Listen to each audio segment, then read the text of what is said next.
전대미문의 사고라고 할 수 있는 세월호 참사가 일어난 지 거의 한 20일째 됐습니다. 그래서 나름대로 열심히 사고를 수습하고 또 희생자들의 시신을 지금 현재 구조하고 있는 걸로 알고 있습니다. 여기는 하나 기간 오래되고 국민을 슬퍼하고 있는 이런 상황인데 그러면서 또 우리는 한편으로 부처님 오신 날을 맞이해서 더할 수 없이 기뻐하고 큰 축제, 1년에 한 번 있는 불교로 말하면 가장 큰 이벤트고 가장 큰 축제인데 아마 오늘 서울에서는 오늘 저녁 한 오후 5시나 되면은 동대문에서 조계사 종로일가까지 그 거리에 시각 행진이 있고 그렇습니다. 행진은 그 1년에 한 번 불교가 사찰 밖으로 나와서 하는 축제에 가운데서는 가장 큰 축제고 또 대한민국 안에서 지금 하는 거리 축제로서는 가장 규모가 크고 또 행사 내용이라든가 이런 것도 가장 화려한 그런 축제이기도 합니다. 그래서 그걸 세계 축제로서 등재를 하고 국가 지정 축제로 하고 이런 걸 하기로 약속을 다 해놓고 했는데 이명박 정부 때 그게 무산을 시키고 잘 안 그러거든요. 지금 현재 내용이 구체적으로 어떻게 되는지 잘 모르겠어요. 그런데 그런 축제가 있는데 그 축제가 이번에는 금년에는 아마 마냥 기뻐하고 즐거운 축제로만 할 수는 없을 것이다. 그 축제 자체가 상당히 추모 분위기에 들어가지 않겠나 이런 생각을 합니다. 그래서 오늘 이제 강의는 그 19페이지를 좀 펴주십시오. 책을 가지고 계시면. 부처님이 이제 탄생 2개월 모레 석가 부처님 오신 날인데 그래서 이제 탄생에 대해서 좀 얘기를 하려고 합니다. 여기 탄생, 부처님의 탄생입니다. 참 누구나 다 이 세상에 태어나는 것은 다 축복받은 거 아니에요. 그러나 또한 이 불교의 근본 가르침은 영원히 사는 거 이런 걸 추구하고 그런 걸 가르쳐주는 종교 절대 아닙니다. 오히려 부처님 경전에는 보면은 병고로서 양약을 삼아라 이래요. 병이 없기를 바라지 마라 이럽니다. 몸에 병 없기를 바라지 마라. 몸에 병이 없으면 탐욕이 넘치게 되나니 그래서 스님은 말씀하시기를 몸에 병이 있는 것으로서 양약을 삼아라. 그래 우리가 무슨 병이 있고 이런 걸 통해서 오히려 삶의 귀중함, 삶의 소중함이라든가 이런 것을 깨달는 그런 계기가 되는 것이지 이 세상에 어떤 사람도 아무 병고에 대한 고통 없이 일생을 사는 사람은 없다. 이런 게 이제 그 부처님의 가르침이에요. 그래 즉 태어난 사람은 반드시 죽게 돼 있다. 이게 또 불교의 가르침이에요. 그래서 이 불교의 가르침은 아주 굉장히 요즘 말로 하자면 팩트가 있는 가르침이고 리얼리티다. 쉽게 말하면 그래서 사실에 근거해서 얘기하시는 것이지 무슨 신비주의적이고 그 황당무계한 그런 얘기 절대 안 합니다. 영생불사한다든가 이런 얘기 안 하죠. 불교는. 그리고 불교 믿으면 막 무슨 뭐 무조건 막 모든 병이 다 낫는다 한다든지 이런 식으로 얘기하지 않아요. 그리고 불교를 믿기만 하면 다 천당 가고 극락 가고 그렇게 가르치지 않는 겁니다. 불교는 뭐냐 하면 부처님을 이 경전에 보면 부처님은 뭐라고 하냐면 이게 길도자거든요. 근데 길도자 밑에 여기 마디촌을 딱 붙이면 여기 인도할 도자라고 했는데 인도할 도자. 그래 인도할 도자 해서 이제 길을 인도하는 스승이다 이런 뜻이야. 길을 인도하시는 분. 그러니까 네가 살아있는 동안에 삶을 얼마만큼 의미 있고 얼마만큼 보람있게 살 것인가 이것을 가르쳐주는 그런 거다 이거예요. 이게 무슨 가가지고 인간으로서는 도저히 이해할 수 없는 그런 나쁜 짓 가려가면서 다 해놓고 가가지고 아멘 익한다든지 이러면 구원받는 종교다 이런 거 아니에요. 이게. 부처님은 오히려 어떻게 가르쳐 주시고 있느냐 하면 네가 그런 걸 인생에 대한 진리를 알고 네가 그게 나쁜 일인 줄 알고 한다 하면 더 나쁜 놈이다 너는.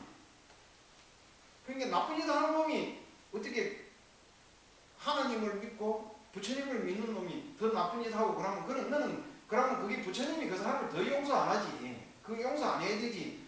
아니 온갖 나쁜 짓은 다 가려가면서 하면서 하나님 믿고 무슨 부처님 믿었다는 그 이유 하나만으로 극락에 가고 천당에 간다 하거든. 그 종교가 무슨 의미가 있는 종교고 가치가 있는 종교겠어요. 그건 아니지. 그런데 우리 사회는 아직까지도 자기 잘못에 대한 회개, 참회 이런 거에 대한 것은 의식은 없고 오히려 내가 열심히 가서 믿고 무슨 실돈 많이 내고 또는 뭐 연보돈 많이 내고 무슨 헌공 하고 하면 오히려 구원받는 걸로 이렇게 착각하는 경향이 있다. 내가 이 얘기를 왜 서두에 좀 꺼내느냐 하면은 이 우리나라 이 불교에도 많이 있죠. 사입이 많이 있습니다. 막 없다고 얘기하지 않아요. 있어요. 있는데 이 우리 불자들끼리만 있으니까 내가 노골적으로 딱 얘기할게요. 한국 기독교 총체적으로 사입입니다. 우리가 뭐 꾸며서 얘기할 게 없어요.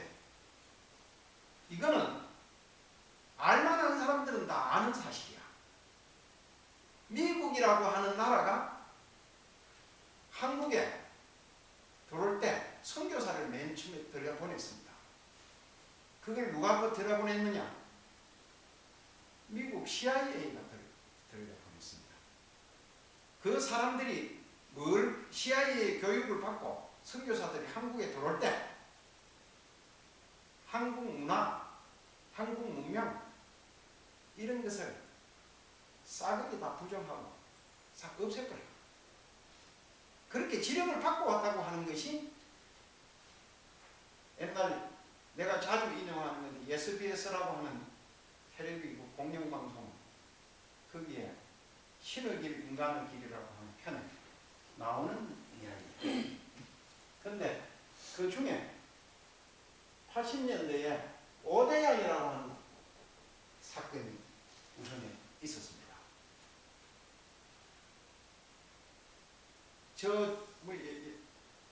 경기도 어디입니까? 양준가 어디서 공장 2층에 다락방이 비슷한 곳에서 기독교 믿는 신도들 한 몇십 명 집단 자살을 한 거죠. 그 뒤에 이게 언론에 다 나온 얘기니까 내가 이렇게 하는 거예요. 명예훼손 이런 거 관계없이 그게 이제 세모라고 하는 이 세모가 왜냐 모세 거꾸로 해서 세모하는데 이름도 이상하게 짓더라고 이 사람들. 여기에 유병은이라는 사람이 있었어. 이 유병헌이라는 사람이 지금 현재 뭐입니까? 세월호라고 하는 이 선주 회사의 실질적인 주인이라는 거 아니에요. 이 사람. 그게 지금 현재 그러면 지금 세월호라는 배가 뒤집어졌잖아요. 뒤집어진 배에 지금 현재 국민들은 어떻게 되냐면 여기에 이제 그 돌 김용욱이라는 사람이 그 쓴 그 칼럼을 내가 한번 읽어봤는데 잘 썼더라고. 그 사람 역시 그런 걸 아주 잘 써. 그 뭐 할 줄 아는 사람이야. 뭐 한 칼이 있는 사람이야. 내가 볼 때. 그런데 이런 거에 대해서 엄중한 수사와 진실을 밝혀야 된다. 그렇지만 그걸 박근혜한테 하라고 하면 안 된다. 이 논리야. 그 사람 논리는. 그러면 어떻게 되느냐? 그걸 핑계로 이런 걸 정리하고 이걸 수사하고 이것뿐만 아니고 지금 현재 한국 사회에 지금 가지고 있는 기업들이 가지고 있는 비리와 부정이 엄청나잖아요. 우리가 옛날부터 이제 박정희 붙었다 하면 제일 먼저 뭐 합니까? 사회 정화한다고 권력 강화시키죠. 전두환 또 붙었다 하고 권력 장악은 뭐입니까? 또 권력 강화시키죠. 사회 정화한다고. 그런 결과밖에 안 온다. 그러니까 그런 짓 하지 마라. 이거는 지금 현재는 뭐가 중요하냐? 배가 뒤집어지고 난 이후에 충분히 아이들을 살릴 수 있었는데 그 왜 못 살렸느냐? 그 살리지 못한 사후 수습 대책에 대한 책임을 먼저 물어야 된다. 이런 뜻이에요, 내용이. 그래, 이제 그래야 되는데, 얘기가 좀 빗나간 것 같은데, 어쨌건, 한국 사회에 재미있는 게 이런 종교들이 지금도, 그래가지고 이 유병헌이라는 사람이 그 사람들 그 속에는, 여기에 이 유병헌이라는 사람 옆에, 그래서 자금을 세탁해주는 사람이 여러분들 다 잘 아는 전양자라는 사람이 또 등장했어. 이 사람 탤런트인데 알죠? 우리 나이 뭐 올로급에 해당된다고 봐야 되죠. 나이가 든. 그런데 이 사람이 유병헌이라는 사람이 지금도 그 속에 그 이름을 뭐 세모도 뭐 바꾸고 뭐도 다 바꿔가지고 또 하잖아요. 우리 또 뭐 정당 같은 것도 뭐 한번 비리가 터지면 아니 그 이런 뭐이고 뭐 무슨 당에서 차떼기 당이 되니까 또 바꿔서 뭐 한나라당 되고 또 그래 하고 또 뭐 분리해지니까 지금 이제 새누리당이 됐잖아요. 그런 것처럼 또 민주당도 마찬가지야. 민주당도 뭐 새천년 민주당 했다가 또 무슨 당 했다가 이렇게 바꾸고 그렇듯이 이 사람들도 이름을 바꿔놓고 지금은 무슨 선교단체 뭐 이렇게 하는데 이 사람은 여전히 한국의 예수로 이렇게 칭송받는다는 거야. 그렇게. 그래 뭐 거기까지만 얘기를 하겠습니다. 이것만 얘기하기에는 오늘 다른 얘기를 할 것이 많으니까. 일단 하여튼 우리가 요 좀 앞에 있는 얘기를 마무리하고 다음 얘기로 넘어간다는 뜻에서 우리가 항상 염두에 둬야 돼요. 가장 많은 그 속에 있는 종교를 하고 적어도 진리를 탐구한다 그러면 뭐냐면 진리라고 하는 것은 세 가지의 요건이 있어야 됩니다. 제일 첫째 뭐냐 하면 보편성이 있어야 돼요. 보편성. 이게 그리고 두 번째 합리성이 있어야 됩니다. 세 번째 타당성이 있어야 됩니다. 이걸 벗어나면 진리가 아닙니다. 사람은 태어난 사람은 죽게 되어 있는데 영원히 선박하면 그게 합리적이지 않잖아요. 그런 논리가. 예? 아니 안전뱅이가 일어나서 다닐 수 있어요. 그런데 뭐 부흥회 한다든가 기도하는 자리에서 있으면 버떡 일어나는 그 어떤 사람이 하도 황당하니까 진짜 그렇게 해서 일어난 사람이 있으면 나한테 한번 데리고 와봐라. 내가 그 사람한테 돈을 몇십억 주겠다. 하나도 데리고 와서 진짜 있으면 공짜로 돈이 몇십억 생기는데 제일 먼저 뛰어갈 거 아니에요? 로또 한 것보다 나았는데. 그런데 대한민국이 70년대부터 기독교가 그렇게 많은 부흥회를 하고 그 부흥회에서 안전뱅이가 벌떡 일어났다, 장님이 눈을 팍 떴다 이런 게 수없이 있었지만 실제적으로 눈을 그렇게 뜨고 안전뱅이가 벌떡 일어나는 전례가 없습니다. 없는 거예요. 다 뻥인 거예요. 거기. 그런 거는 타당성이 없는 얘기잖아요. 그런 거예요.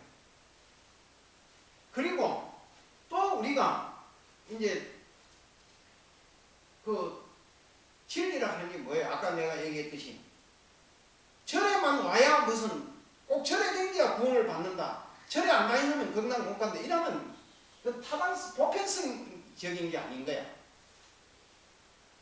절에 다니지 않고 불교 안 믿어도 착한 일 하는 사람은 복 받고 천당 가는 것이.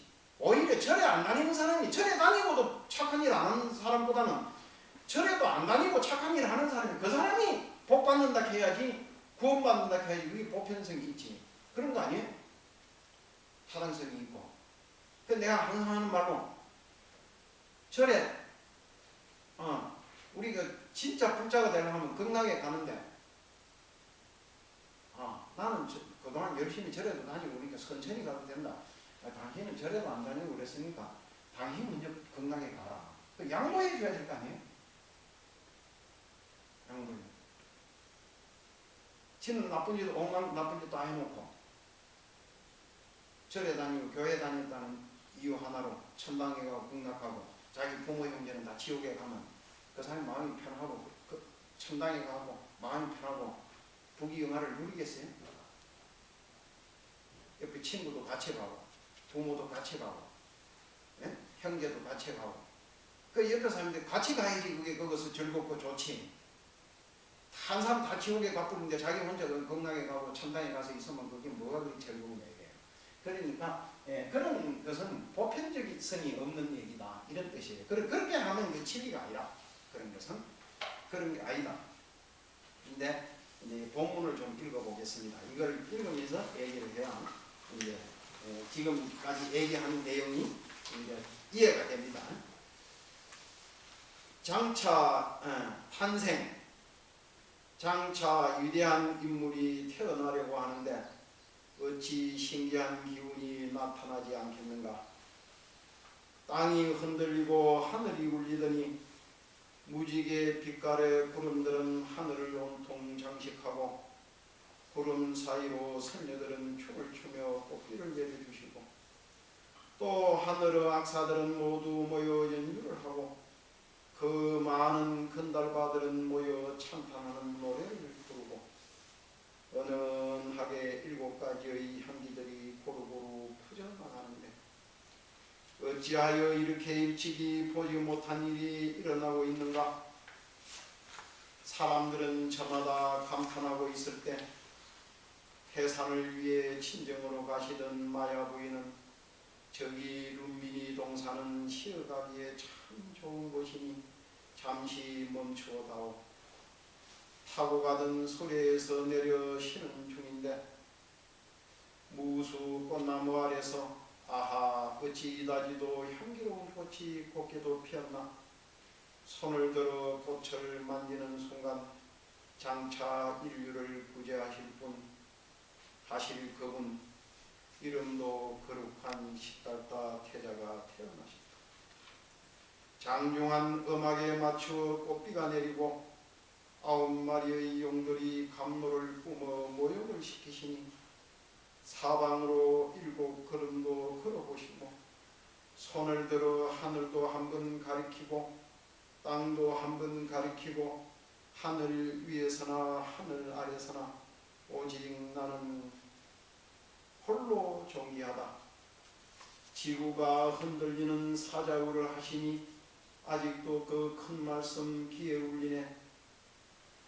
누구나 부처님이고 누구나 가장 존귀한 존재다 하신 그 외침, 시공을 뛰어넘어 오늘도 내 기점을 우기네. 그 내가 지금 이제 상당히 그런 신비적인 거, 기적적인 거 그런 거 다 배제하고 보편적이고 합리적이고 타당성이 있어야 된다는 얘기를 했는데, 오늘 이거 부처님 탄생 얘기 보면 이 좀 거기에 부합하지 않죠? 이걸 좀 설명하려고 하는 겁니다.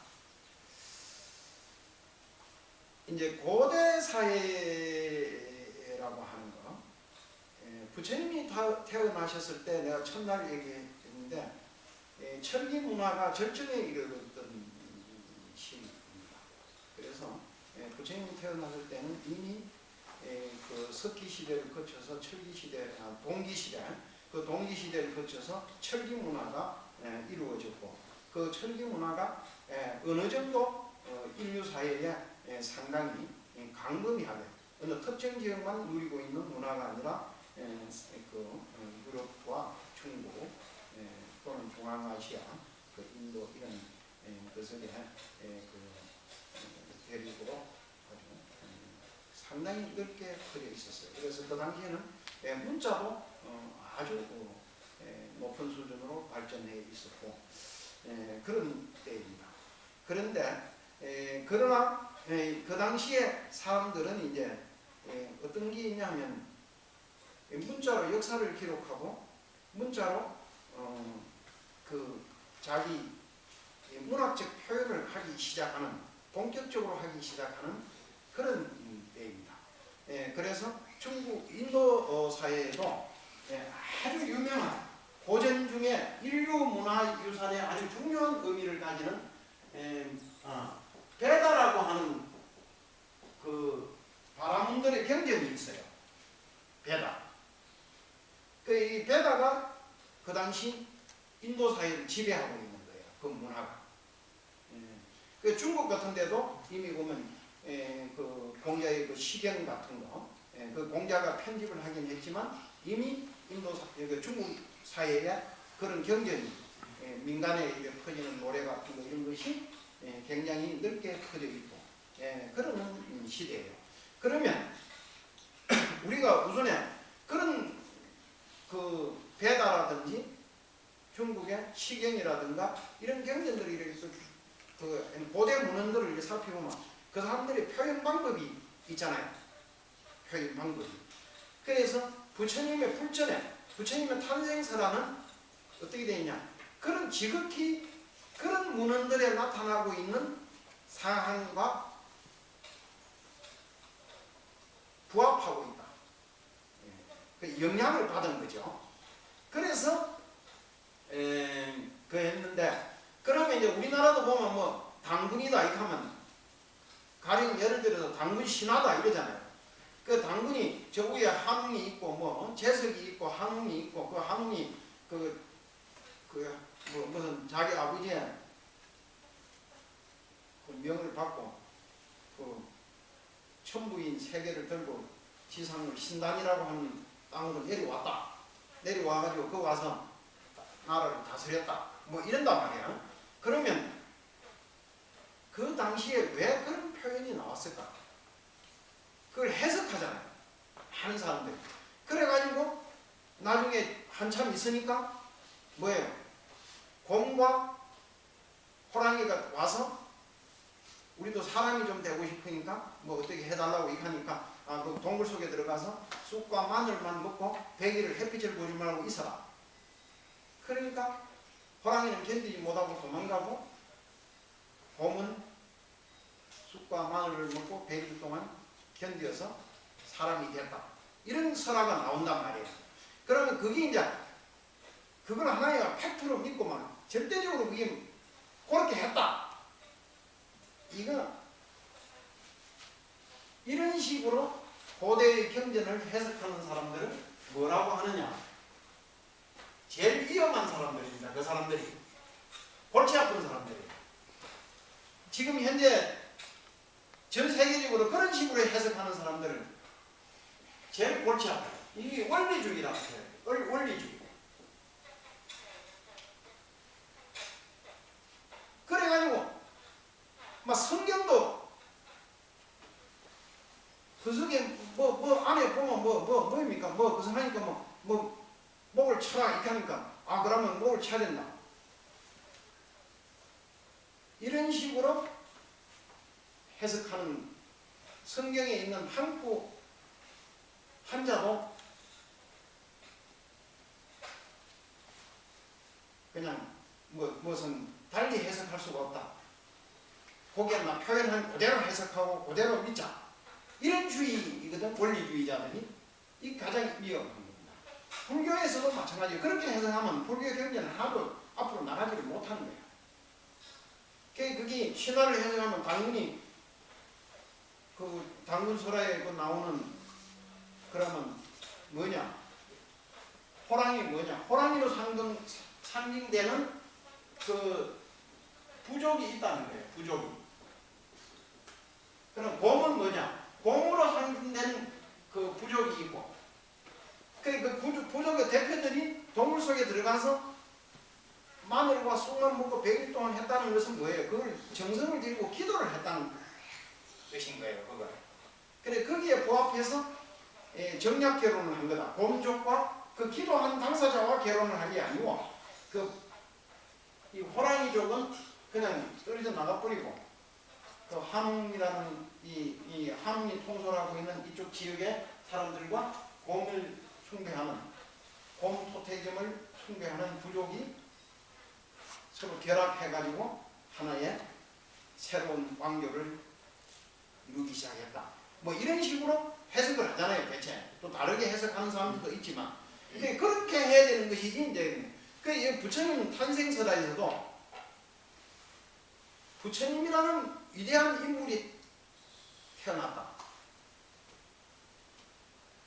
우리가 이렇게 보면 그러냐 요즘 사람들 뭐 그러냐 좋은 말 들으면 신선한 충격을 받았다 이러잖아요.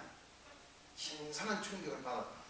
그 부처님이 탄생할 때 탄생했다고 하는 것은 후대 부처님의 전기를 이렇게 기술하는 사람들 입장에 볼 때는 이거는 하나의 충격이야. 너무나 아름다운 충격이고 너무나 신선한 충격이죠. 그러니까 그런 걸 어떻게 표현해야 되겠느냐. 땅이 흔들리고 하늘이 흔들리는 것처럼 울린 것처럼 이렇게 표현하는 거예요. 이걸. 그걸 그렇게 안 하고 불교도 봐라 그러게 뭐 거짓말 많이 하지 않냐? 응? 뭐 무슨 했다고 뭐 땅이 흔들리고 막 하늘이 울리고 막 그렇게 있었겠냐? 이렇게 또 실제 위대한 인물이 일어나려고 하면 태어나려고 그러면 땅도 특별한 조짐을 보이고 하늘도 기이한 현상이 나타납니다. 실제 그런 걸 또 부정할 수가 없어요. 그런데 그런 것을 요즘 사람들은 어떻게 하냐? 그런 걸 너무 지나치게 또 합리적으로만 해석을 하고 뭐 아이고 기상이변이 어떻게 일어나가지고 뭐 어떻게 되고 근데 옛날 사람들은 그렇게 생각 안 하죠. 효림생이 설법을 하려고 하는 순간에 하늘에 오색 구름이 일어나고 바람이 부니까 구름이 막 서쪽에서 동쪽으로 날아가는 게 참 신기했다. 그러면 그런 걸 표현에다가 그 기술을 하는 거예요. 그럼 오랜 세월이 흐르고 뒤에 그 스님이 설법하는데 뭐 하늘에 구름이 뭐 그랬을라고 이제 이래 생각하지만 옛날 사람들은 그런 것을 아주 귀중한 의미로 부여해서 그 기록하는 것이다. 뭐 이런 뜻이에요. 그래서 무지개 빛깔의 구름들은 하늘을 온통 장식하고 구름 사이로 선녀들은 춤을 추며 꽃비를 내려주시고 또 하늘의 악사들은 모두 모여 연주를 하고 그 많은 건달바들은 모여 참담한 노래를 부르고 은은하게 7가지의 향기들이 고루고루 펴져나가는데 그래. 내가 이 적절한 비유인지는 모르겠는데 내가 휴가에서 스님이 되고 나니까 집에 갑니다. 이게 어머니가 말하는 거 이래. 나는 막 네가 성인 될 줄 미리 다 알았다 이러시더라고. 그래서 어떻게 알았습니까? 내가 그 태몽 꿀 때 스님이 한분 오시더니 해를 꾹 따가지고 아침마에다 이래 주더라고. 그래 이걸 내가 너한테 잠시 좀 맡겨놓고 먹는다 이렇게 하면서 주더라는 거야. 그리고 그걸 또 받았다고 이렇게. 이 태몽하는 거 이게 위대한 인물들의 전기를 쓰는 데는 대개 보면 꼭 태몽 얘기가 나옵니다. 근데 지금도 태몽은 다 꾸거든. 대개 보면 뭐 안 꾸고 먹는 사람도 뭐 있겠지만 그런 사람들조차도 대개 보면 내가 그런 태몽을 꾸는데 그걸 망각하고 있거나 의식을 못했을 경우가 많지. 오히려 있다. 태몽. 그게 누가 꾸느냐? 당사자가 꾸는 어머니가 그 아기를 놓으려고 하는 어머니가 꾸는 경우도 있고, 뭐 친정 어머니가 꿀 때도 있고, 또 시어머니가 꿀 때도 있고, 그래 제3자가 꾸줄 때도 있다고. 태몽이라는 게 되게 보면 다 이게 있잖아요. 뭐 보면 그 태몽은 다 신기합니다. 다 또 특별한 뭐 임요림 하면 막 어떤 선생님이 와서 태몽을 또 받아갖고 막 신발이 주는 게 있죠. 대단한 것 같다. 그 대동소이해 태몽들이 대개 보면 하고 뭐 어디에서 뭐 큰 바다에서 막 큰 잉어가 와서 또 우리 그 동생 같은 경우는 막 잉어를 고생해가지고 바다에 가면 잉어가 한 마리 거기 자기 품으로 확 들어오더라고요. 어머니 품으로. 그래가지고 이거 보니까 품으로 들어와서 탁 받으니까 거기 용이더라. 그래서 이거 니는 앞으로 큰 용이 되겠구나. 그러니까 뭐 평범하게 그냥 사는 거예요.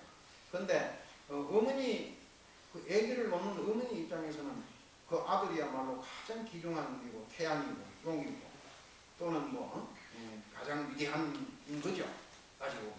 그러니까 그렇게 신비한 그런 꿈을 꾸는 거예요. 다. 그런 게 하는 거고, 여기에 이제 건달바라고 하는 것은 경전에 자주 등장하는 건데, 요즘 우리 말에 보면 건달 이러잖아요. 건달은 주먹 쓰고 다니는 사람들을 건달이라고 해요. 우리나라에는 보면 조폭이나 하고 뭐 깡패짓이나 하고 뭐 논팽이 짓이나 하는 그런 사람을 건달이라고 하는데, 그런 게 아니고 이 건달의 원래 의미는 백신 경전에 나오는 건달의 원리, 건달바, 거기 줄여서 건달이 된 건데요. 불교 용어에 참 재미나는 용어가 많이 있어요. 건달은 뭐냐 하면 그 노래를 부르는 사람, 풍류를 즐기는 사람들을 하늘에서 풍류를 즐기는 신들을 이름이 건달. 그 논팽이들이 맨날 그 노래나 부르고 그 놀잖아요. 그런 걸 풍류를 좋아하잖아요. 그래서 그런 말이 자꾸 세월이 흐르면서 그렇게 된 건데, 원래의 의미는 매우 아름답고 좋은 의미로 사용되는 것이다. 이런 뜻입니다. 어찌하여 이렇게 일찍이 보지 못한 일이 일어나고 있는가? 사람들은 저마다 감탄하고 있을 때 해산을 위해 친정으로 가시던 마야 부인은 저기 눈빈이 동산은 쉬어가기에 참 좋은 곳이니 잠시 멈추어다오. 타고 가던 수레에서 내려 쉬시는 중에 무수 꽃나무 아래서 어찌 이다지도 향기로운 꽃이 곱게도 피었나. 손을 들어 꽃을 만지는 순간 장차 인류를 구세하실 그분 이름도 거룩한 칠달가 태자가 태어나셨다. 여기에 이제 내가 한 가지 좀 이 글을 쓸 때 생략한 게 있어요. 이게 뭐냐 하면 불전에는 어떻게 되어 있냐 하면은 부처님 태어날 때 마야 부인은 옆구리로 태어났다. 이렇게 되어 있어요. 옆구리로. 그래서 사람들이 이제 옆구리로 나도 어릴 때 보면 어찌 옆구리로 태어났지 이상하다 그렇게 생각하고 그랬는데, 여기에는 이제 해석이 어떤 해석이 있느냐 하면은 베다라고 하는 경전에 보면은 하늘에 범천이라고 하는 신이 있어요. 범천. 그 범이라고 하는 이 글자는 이제 이게 하늘을 뜻하는 겁니다. 하늘. 이 범천이라고 하는 이제 그 하늘이 있는데 그 하늘은 이 인류를 창조할 때 사람을 어디로 나왔느냐? 이제 그 범천에 대해서 사람이 나왔는데 제일 상위 계급인 바라문은 범천은 입으로 나왔다. 입으로. 그리고 두 번째의 계급인 이 무사 계급, 왕족 계급은 어디로 나와요? 옆구리로 나옵니다. 그 세 번째 계급인 가장 많은 숫자고 가장 보편적인 인간이죠. 평범한 인간들이라고 봐야 되겠죠. 그 사람들은 비로소 범천은 사타리 사이에서 나왔다.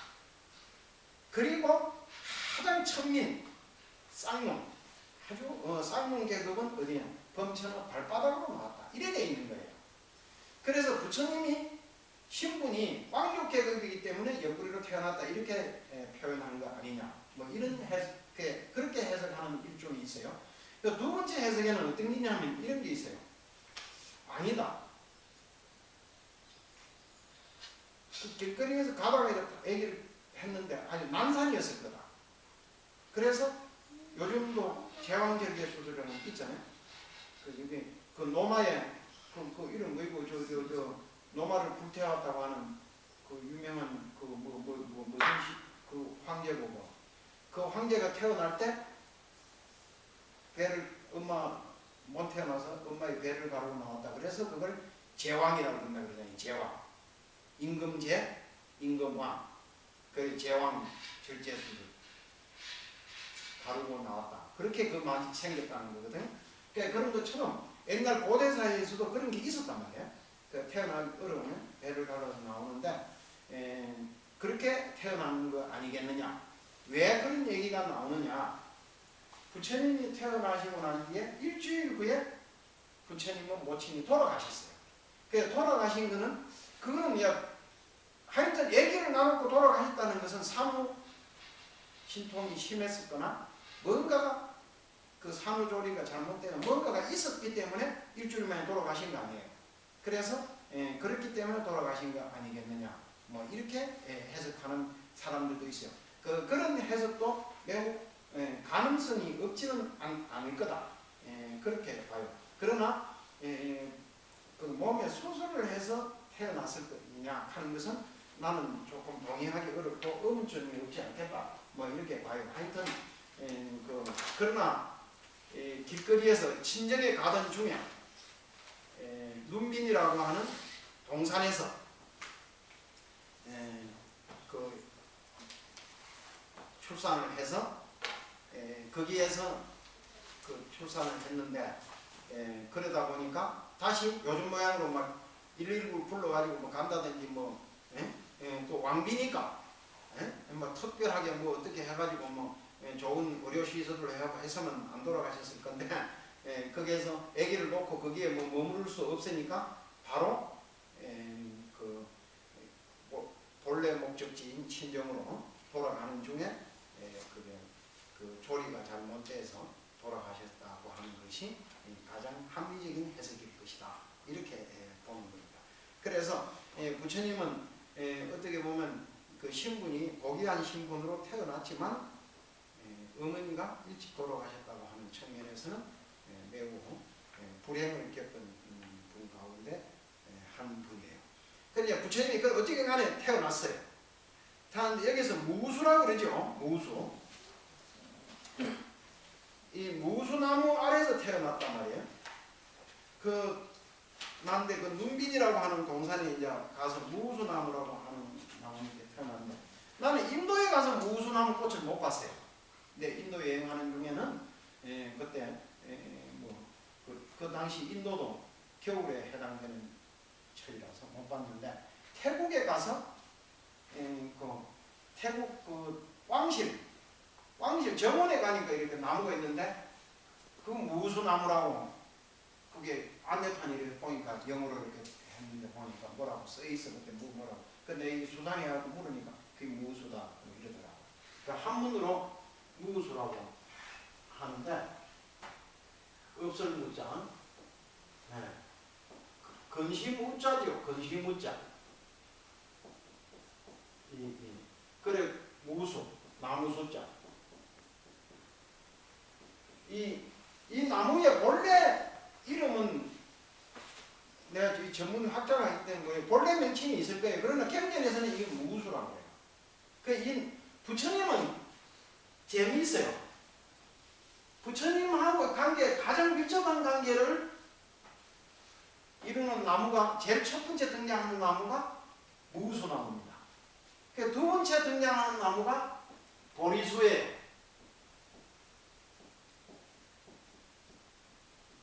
네, 그 이제 이 보리수고, 그리고 그게 그 세 번째 등장하는 거는 이제 거슬프로 말하면 요즘 사람들은 잘 우리 스님들도 이제 그 말을 잘 안 쓰는데 그 시달림이라고 그러죠. 시달림. 이거는 왜 수라고 안 하고 림이라고 했느냐면 나무가 한 그루였으면 림이라고 할 건데 그 시달림이라고 하는 거는 이 자는 아닌 건데 하여튼 뭐 글자 지금 갑자기 생각 안 나네. 그 시달림이라는데 우리가 스님들이 왜 누가 돌아가시면 가서 연불해주고 하면 시달림 간다 이러죠. 시달림. 근데 이게 원래는 사라쌍수라 해야 돼요. 사라쌍수. 사라나무라고. 나도 이게 시달림이라는 말을 잘 안 쓰고 사라쌍수 하는, 쌍수라고 하는 거는 두 그루 나무가 있었다 이 소리고, 사라는 이제 이게 거성입니다. 집사자를 써요. 이 낮자 써. 이 사라쌍수라고 하는 나무인데, 이 세 가지의 나무가 있어요. 그래 있는데 이 세 가지 나무가 다 신기해요. 그 무수를 나는 이제 인도에 가서 사라쌍수는 내가 인도에 가서 봤는데 나무가 하얗더라고. 이 줄기가 하얗고 잎이 파란 게 아주 파란 게 아주 신비하고 좋더라고. 그것도 부처님이 그 나무 밑에서 돌아가셨다 이하니까 이 불자된 사람으로서 그 나무가 이 나무를 어디 가서 봤느냐 하면 부처님이 그 열반지 거기에 가서 봤어요. 봤는데 그 나무 거기에 그 상인교로 나무가 있더라고. 그랬는데 아주 사라상수가 우리나라 이게 은사시가 아니고 우리나라로 말하면 뭔 나무에 가깝다고 봐야 되느냐 하면은 꼭 그거하고 좀 다르기는 하지만 그 높은 산에서 나오는 그 이름 뭐이고 저 하얀 줄기 나무 그거 아니 편백이 아니고 자작나무. 자작나무 비슷하게 생겼더라고. 그거에 비슷하다고 보면 돼요. 그렇게 돼 있고 보리수는 우리가 이제 익히 잘 아는 얘는 그래 이 나무가 무수나무에서 태어나시고 보리수나무에서 밑에서 도를 깨달으시고 사라쌍수나무 시달림 밑에서 돌아가셨어. 그래가지고 이 나무들이 원래 이름들은 놔두고 불교에서 부처님이 태어나서 무수나무가 된 거예요. 근심이 없는. 무라고 하는 거는 근심이 없다 이 소리 아닙니까? 무가 되고 이거는 뭐예요? 보리라는 건 깨달음. 인류의 생로병사의 가장 큰 고민을 해결해 주려고 오신 분이라서 무야. 상징적으로. 그래 그걸 또 깨달아서 이게 보리예요. 보리란 말이 우리말로 하자면 깨달음이라는 뜻이에요. 그게 이제 시달림이라고 하는 시다. 이건 이제 뭐냐면 열반 이런 것을 뜻하는 말, 돌아가신 말 그런 것인데 그 하여튼 나무 밑에서 태어나셨어요. 그래 지금 계절적으로 우리나라도 이때 되면 그 경치가 좋잖아요. 잎이 새잎이 돋고 날씨도 덥지도 춥지도 않고 5월이라고 하는 이 계절이 그리고 또 많은 꽃들이 피죠. 나는 이 무수나무라는 나무가 등나무 비슷한 나무인 줄 그렇게 알았어요. 그 생각하기가. 그런데 실제 가서 보니까 그렇지 않고 이렇게 덩치가 큰 나무더라고요. 나무 또 꽃이 핀 걸 보니까 아주 하얀 꽃이 피는데 아주 보기 좋았습니다. 그런 것입니다.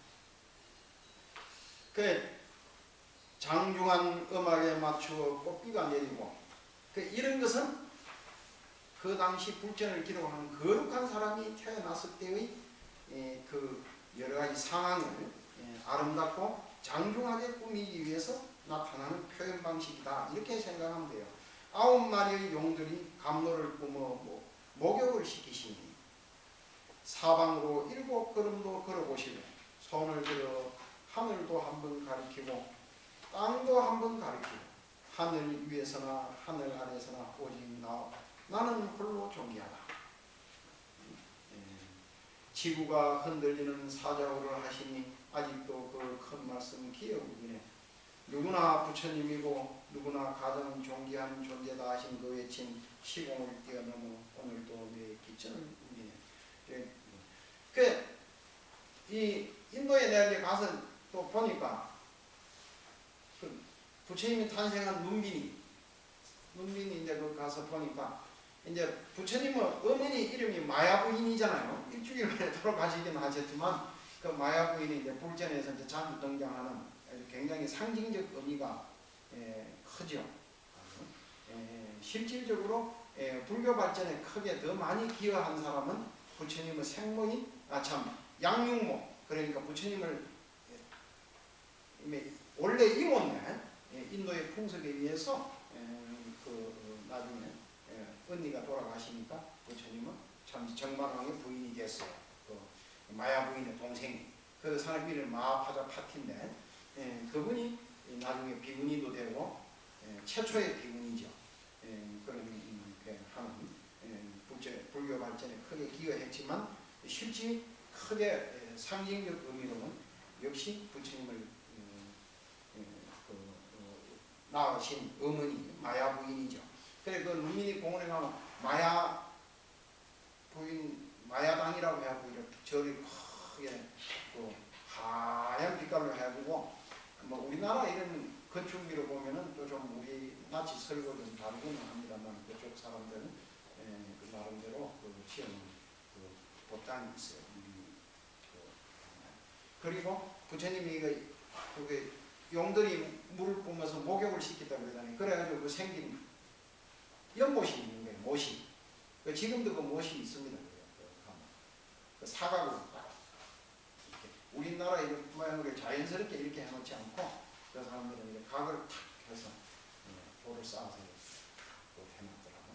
해놓고 아소카왕이 세운 그 석주 그런 거 아소카왕이 거기에다가 이제 눈미동산에다가 석주를 치웠는데 그 석주가 지금 내가 정확하게 모르는데 내 기억으로는 허리가 약간 좀 부러져 있고 그렇지 않아요?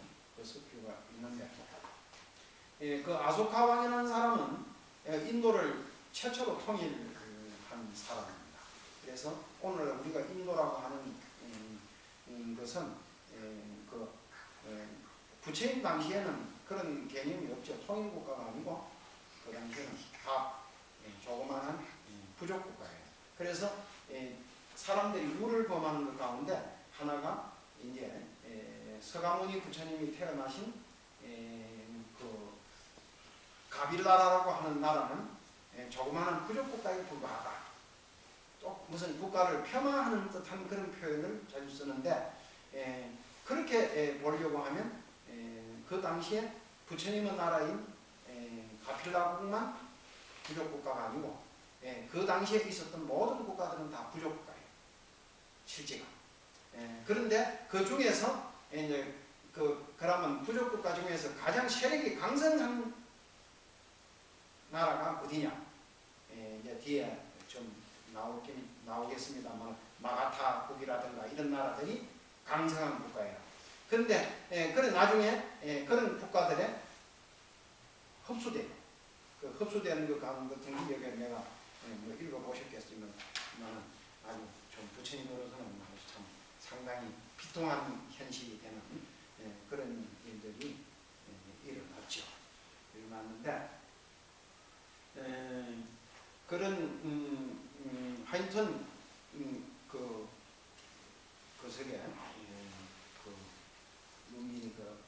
동산에 가면은 그런 유적지가 지금 잘 보존되어 있습니다. 되어 있는데 내가 그 가서 봤을 때는 그게 이제 아소카 왕이 거기만 한 게 아니고 탑을 세우고 곳곳에 부처님의 이제 성지에 적거로 축소해서 보면 부처님의 4대 성지가 있고 부처님은 이제 한성지 여기 우리가 이 세 군데만 3대 성지잖아요. 그러니까 여기에 이제 뭐냐면 녹야원이 하나 더 곱해지면 4대 성지예요. 그런 이제 4대 성지, 8대 성지 이런 식으로 확대해서 나가는데 근데 이제 그 부처님의 그 8대 뭐 성지 같은 거 이런 걸 이제 쭉 돌아보게 되는데 그 인도에 이제 부처님 그 성지순례를 가게 되면 되는데 거기 가는 마다 이 중요한 성지, 4대 성지에는 특히 아소카 왕이 그 기념비 같은 걸 세워놨어요. 거기 석주입니다. 그 석주인데 탁 세워놨는데 참 그게 뭐 석주가 뭐 멋있기도 하고 그 의미가 있어요. 이런 건 시간이 좀 다 됐는데 그러나 이게 좀 얘기를 해야 되는데 불교를 상징하는 석주가 이제 둥근 석주라면 기둥이다 이 소리 아닙니까? 돌기둥 이렇게 높게 이렇게 하죠.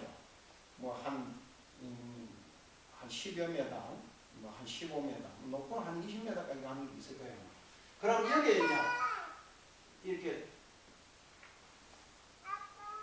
이 사자 얼굴을 이렇게 대는 사성제를 뜻하는 이렇게 그 석주 위에는 이렇게 그걸 딱 이렇게 올려놔요. 그런데 그 당시에 아소카 왕 때 그 만든 석주가 석주 위에 있던 요게 지금 인도를 상징하는 마크입니다. 그 인도가 이제 그게 인도에 있어서는 역시 어느 나라의 인도라고 하는 개념을 만든 사람은 아소카 왕이고 그 아소카 왕이 남긴 그 문화유적 가운데서는 가장 상징적인 것이 부처님 성지에다가 이런 석주를 세운 것이 그 아소카 왕이라는 사람이 그 거대한 제국 그 인도 오늘날 우리가 땅덩어리로 본다든지 모든 걸로 문명 발생지로 본다든지 비록 가난한 나라이긴 하지만 인도를 무시할 수가 없잖아요.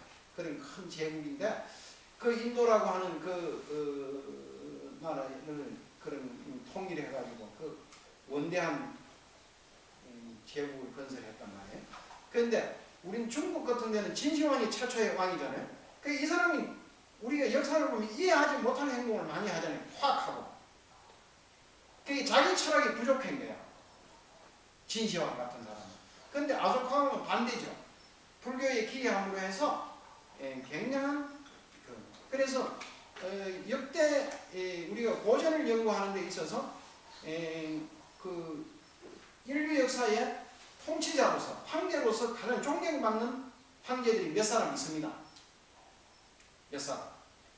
그 이제 어떤 그런 사람들이 있는데 그 중에 이제 뭐냐면 이 아소카 왕은 가장 성군으로서 우리를 얘기하자면 통치를 잘하는 사람 남바원이 최고의 그런 사람이 와가지고 얼마나 감동받았겠어요. 부처님 그런 걸 기념비를 시하는 걸 보면 가서 매우 감동적이에요. 다음에 한번 가실 기회가 있으면 그런 걸 의미 있게 살펴보시기를 바랍니다. 인도 한번 가시면 언제 또 내가 형편이 펴면 한번 같이 가라 보니까 그때 가시도 좋고 이런 걸 모르고 보면 별 재미가 없는데 이런 걸 알고 가서 보면 아주 감동적이고 그렇습니다.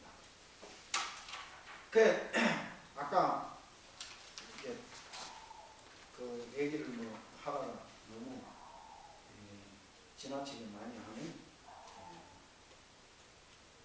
좀 나무 종류 비난하는 것 같이 보이겠지만 그러나 비유해서 얘기하는 거예요. 지금 현재 이제 그 종교적으로 보면 아브라함 계통의 종교가 있다. 그리고 인도의 이게 뭐냐 하면 다르마. 내가 지난번에 그것도 한번 설명했는데 이 종교가 불교의 법을 다르마라 그러잖아요. 다르마. 그래 다르마라고 하는 계통의 종교가 있는가 하면 아브라함이라고 하는 이 아브라함 계통의 종교가 있어요. 이 두 개의 종교가 지금 현재 지구상에서는 가장 강력한 힘을 행사하고 있어요. 현실적으로. 그래서 다르마라고 하는 계통의 종교는 뭐예요? 불교죠. 다르마의 진리, 법 이런 걸 의미하는 거예요. 그래서 이걸 깨닫는 걸 추구하는 아브라함의 계통의 종교. 이게 누굽니까? 아브라함이라는 사람 알죠? 이 아브라함의 자손들이 만든 종교다 이 소리예요. 딴 얘기가 없습니다. 이게 뭐냐 하면 종교가 많이 달라졌어요. 여기 나와가지고 오늘 우리가 말하는 기독교 또 뭐 저쪽에 가면 모세를 메시아로 숭배하는 유태교 또 저쪽에 가면 중동에 가면 마호메트를 숭배하는 무슨 해교 이러잖아요. 해교. 그 중국 사람들은 이걸 그냥 우리는 지금 해교 하는데 중국 사람은 해교 이랬습니다. 해교. 돌을 해자 써가지고 해교 이러는데 해교, 유태교, 기독교 이런 종교들이란 말이에요.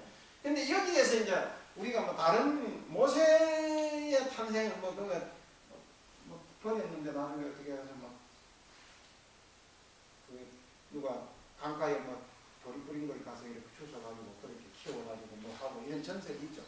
그런데 우리가 예수를 이제 한번 보잖아요. 탄생설화, 부처님 탄생설화를 우리가 비교해서 탄생 이야기와 예수의 탄생 이야기. 이게 왜냐하면 내가 이 얘기를 하는 이유가 있어요. 예수는 동정녀 마리아에게서 태어났어요. 제일 첫째입니다. 동정녀라고 하는 것은 결혼을 하지 아니함. 그러니까 남자의 하고 관계를 해서 잉태를 하지 않았다 이거예요. 그럼 누가 관계냐? 하나님이 그냥 성령으로 잉태를 하게 해서 태어났다 이거예요. 그러고 두 번째로는 십자가에 못 박혀서 죽었는데 살아났다 이거예요. 부활. 그리고 세 번째로는 그렇게 부활해서 하늘로 올라갔기 때문에 다시 내려온다. 재림. 기독교의 신앙의 중심이 요 세 가지입니다. 내가 요걸 얘기하려고 하는 거예요. 요거 그러니까 오늘 기독교 원리주의자들이 가장 내세우는 게 뭐냐 하면 사이비를 재단한다든지 기독교인이냐 아니냐를 비기독교인과 재단하는 것 가운데 이게 뭐냐 하면 기독교 교리를 믿고 부처님은 참 기독교에서 얘기하는 진리를 우리가 이해하고 깨달아야 될 거 아니야. 그걸 얘기 안 하고 뭘 얘기하냐면 부처님이 동정녀에서 태어난다는 걸 믿느냐. 그걸 부정하면 기독교인 아니야. 부처님은 예수님이 부활했다. 그거 부정하면 아닌 거야. 그리고 예수님이 재림한다 하는 사실을 믿나? 안 믿네. 그럼 넌 기독교. 나는 이런 거는 아주 저급한 종교라고 봅니다. 그러면 여기서 이제 부처님이 탄생하신 데에서는 여기서는 상대적으로 불교는 뭐냐? 여기 나왔잖아요. 이 부처님의 탄생에서는 우리에게 전해주려고 하는 제일 핵심적인 내용이 뭐냐? 천상천하 유아독존이야.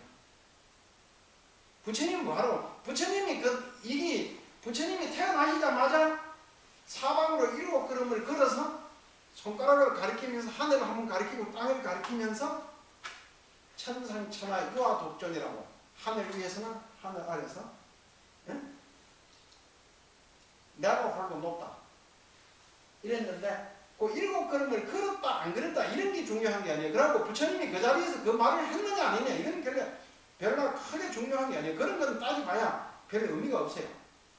없고 이 부처님의 탄생에 대한 의미를 부여할 때 이 부처님의 탄생에 대한 의미를 기록하는 사람이 부처님이 이 세상에 오신 의미가 뭐냐? 바로 이거다. 인류 최초의 인권 선언이기도 하고 그리고 인간이 나는 홀로 못다고 하는 인간은 독자적으로 어떻게 종속되어 있는 것이 아니라 독자적으로 위대한 존재다. 이걸 얘기하는 겁니다. 이제 내가 이런 게 참 위험한 사상이에요. 어떻게 보면 어느 날 우리가 공자, 맹자 이러지만 보편적으로 유교하면 공자, 맹자 아닙니까? 공자왈, 맹자왈. 조선시대조차도 우리나라 조선시대조차도 맹자 같은 거 함부로 못 읽게 하는 겁니다. 금서야. 왜 못 읽게 하는 줄 알아요? 중국에서도 그 맹자는 오랜 시간 동안 못 읽게 하는 거예요. 왜 못 읽게 하느냐? 그 맹자 안에 보면 이런 게 나오는 거예요. 이게 유교의 기본 이데올로기가 뭐냐? 우리가 늘상 하는 얘기인데 이게 이제 끝으로 내가 얘기를 하고 마무리할 테니까 시간이 오버되더라도 한번 들어봐요. 우리가 유교에서는 뭐예요? 불사이분이잖아요. 불사이분. 두 임금을 섬기지 않는다 이거야. 그러니까 나 이 임금 절대 그 임금이 못난 대로 그냥 내가 섬기지. 그러니까 나는 남자로서 임금을 섬길 때는 불사이분하고 그러면 어떻게 집에 돌아오면 여자들은 어떻게 합니까? 여자한테는 너 나한테 시집 왔는데 절대적으로 나만 섬기고 살아라. 일생 그거 아니에요. 예? 그러니까 그걸 일부종사 이러잖아요. 일부종사. 이런 이데올로기를 가지고 있는 거예요. 그런데 이걸 부정하는 거야. 맹자는. 왜 부정하느냐? 도대 역사에서 보면 주나라가 어떻게 생겼느냐? 은나라 임금 주가 포악하고 인간답지 못하니까 그거 죽이고 새로 왕조를 만들었잖아요. 그거 어떻게 설명할 거야?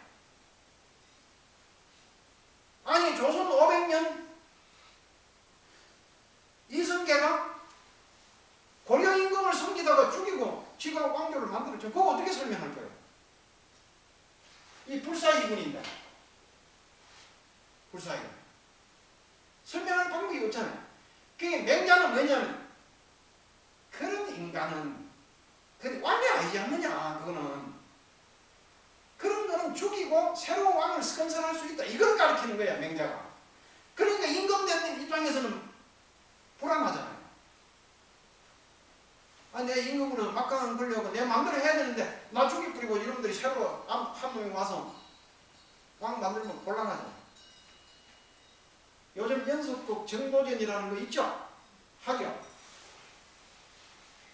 정도전이라는 사람이 유교 국가를 만든 거 아니에요. 유교 국가를. 지가 만들어 놓고 조선 500년 동안 정도전은 나쁜 놈이야. 왜 나쁜 놈이냐? 정도전이가 나서서 고려 왕조를 이성계를 앞세우고 고려 왕조를 없애고 있잖아요. 그 불사이분 아니잖아요. 두 임금을 섬긴 거 아니에요. 그 밑에서 뺏어가고 녹을 묻다가. 그러니까 그런데 정도전하고 대치점에 서 있던 사람이 누구예요? 정몽주야. 정몽주죠. 정몽주인데 이 정몽주는 그게 이방원이한테 두드려 맞아 죽었잖아요. 죽었는데 이 사람은 뭐냐면 불사이분 했잖아요. 조선이 생기는 것을 이성계를 섬기기를 거부했지만 자기들이 왕조로 세워놓고 볼 때 입장에서 볼 때 뭐예요? 그런 사람이 필요한 거 아니에요. 일단 나를 섬기기 시작했으니까 정몽주를 뽑아더라. 그 조선 500년 동안 정도전은 아니야. 정몽주를 섬기는 거예요. 정몽주를. 그런 아이러니가 생기는 거죠. 그게 이제 그 유교의 이데올로기인데요. 근데 여기서 내가 하려면 왜 이런 얘기를 하냐 하면 부처님이 천상천하 유아 독존이라고 하는 것은 이거는 뭐냐 하면 인간을 독자적으로 존엄한 존재라고 하는 것을 선언하는 거예요. 왕에 종속된 존재가 아니야. 왕에 존속된 존재가. 그리고 절대적으로 내가 어디에 누구한테 기속되어 있는 그런 존재가 아니에요. 그러니까 어떻게 됩니까? 불교는 독종이잖아, 독종. 홀로 독자입니다. 이 독자가.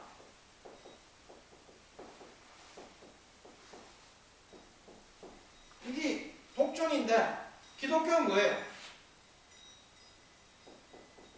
피조물이잖아, 피조물. 인간을, 영원히 이거는, 이 차이는, 이렇게 보는 세계관, 이렇게 보는 인생관이라고 하는 것은, 그러니까 여기는 뭐예요? 항상 종이라고 그러잖아요, 종. 나는 하나님의 종이로서이다. 이렇게 되잖아요? 여기는 어떻게 됩니까? 네가 부처님이다, 네가 주인공이다, 이 삶에. 이걸 얘기하는 거야. 그래, 부처님이 이걸 얘기하러 오신 분이다. 그걸 여기에 오직 나는 홀로 한 종기다. 종기다. 그러니까 하늘 위에서나 하늘 아래서나 오직 나는 홀로 존귀하다. 이걸 선언했단 말이에요, 부처님이. 이걸 얘기하시는 거란 말이에요, 이걸. 그러니까 부처님 탄생설에서는 다른 걸 뭐 이런 거 있는 그거는 하늘에서 음악이 울리고 그거 너 부정하나? 부처님이 그 옆구리로 태어났는 거 그거 부정하나? 그러면 너 불자 아니야? 이런 게 아니에요. 그거 부정해도 되고 그걸 믿어도 되고 그런 거는 중요하게 생각하지 않아. 부처님이 그 마야 부인이 꿈을 꿀 때 그 하늘에서 무슨 하얀 코끼리가 내려와서 품속으로 들어왔다 이상 그런 태몽을 꿀다. 그런 거 중요하지 않는 거예요. 그거 믿으면 불자고 그거 안 믿으면 불자이다. 이런 거 아닌 거야, 이거는. 그런 게 아니고 뭘 믿어야 되느냐. 여러분들이 부처님 오신 날을 맞이해서 여러분들이 믿으려고 하는 것은 뭐냐면 내 자신이 어떤 것에도 종속되고 어떤 것에도 기속되어 있는 존재가 아니라 독립되어 있는 존엄한 존재다 하는 것을 알아야 돼요. 이걸 알아야 부처님 오신 날의 의미를 아는 거야. 이걸 가르쳐주는 종교야, 이게요. 그 시간이 그러고 조금 오버를 해서 내가 좀 늦게 들어온 것도 있었지만 오버를 했는데 이 마무리를 하겠습니다. 하여튼 내일 모레가 부처님 오신 날인데 하여튼 우리가 절에서 스님들이 흔히 부처님 오신 날 하면 그러잖아요. 저 옛날에 이성철 스님 그러잖아요. 오늘은 노동자의 생일이고 부처님 오신 날이 누구 생일이냐? 바로 여러분들의 생일입니다. 여러분들. 노동자의 생일이고 장사꾼은 장사꾼의 생일이고 우리는 다 그런 것이다. 그것이 바로 부처님 오신 날은 다른 사람의 생일이 아니고 우리 모두 생일.